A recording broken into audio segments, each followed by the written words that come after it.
what I remember from other SPA, and was here when SPA was around, and SIA conferences, really, is honestly is the committee work. I really enjoy really the threads that go through these meetings, the common discussions, the real commonality around the conference. I find it's not about the specific sessions, although I've certainly done my share and participated in a number, and certainly not about the CODIs particularly, but it's about the community.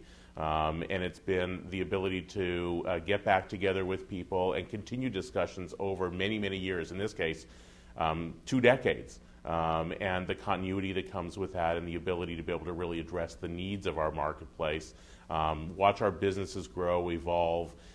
That's really, I think, the best part about the SIIA conference.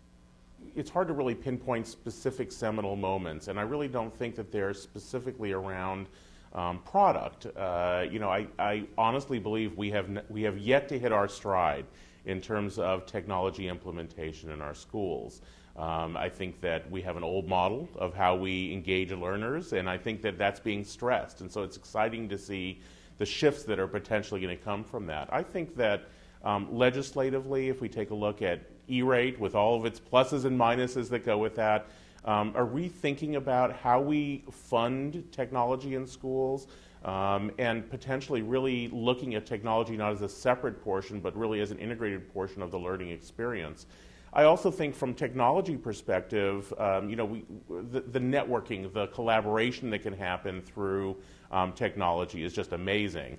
And we all started with audio couples, where you put the phone on the couple, but really going beyond simply the wired network, but really to wireless. 802.11 was so critical for going that last mile and getting access in so many more classrooms. And I have great hopes for WiMAX or other kinds of related technologies, hopefully that will bring together our communities and our schools and get kids integrated, and maybe change where learning takes place. And it's not just happening at school, it's happening at home, and while kids are on the move, I think we're still looking for the right applications to really make best use of that. But when I look at sort of core technologies and what's happening in our industry, it's really access, which leads to diversity and accessibility by a diverse set of learners. I think that the theme in 2015 is going to be, who is your customer? Underlying that question is, I think, is going to be a shift in terms of who is engaged as an active participant in the learning process. And right now we see things that are very institutionally focused. I think as we see the learner playing a more active role in owning their learning, and we see a shift towards curriculum being learner focused, at that point the learner is going to play a more active role in selecting how they're going to engage in the curriculum, the kinds of instruction they're going to use.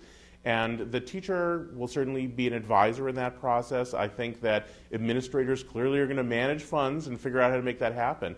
But it's going to be really interesting when we begin to hand more of that responsibility to the learner as part of that process. So who are you selling to? This has been the ongoing issue in our industry, is that the administrator writes the check, the teacher is the recommender, the student is the consumer. I think we're going to see some of that go through some significant changes. And I think that it could be as soon as 2015 that we begin to see the learner playing a much more active role in selecting which resources they're going to use and how those resources are actually being purchased. So who is your customer?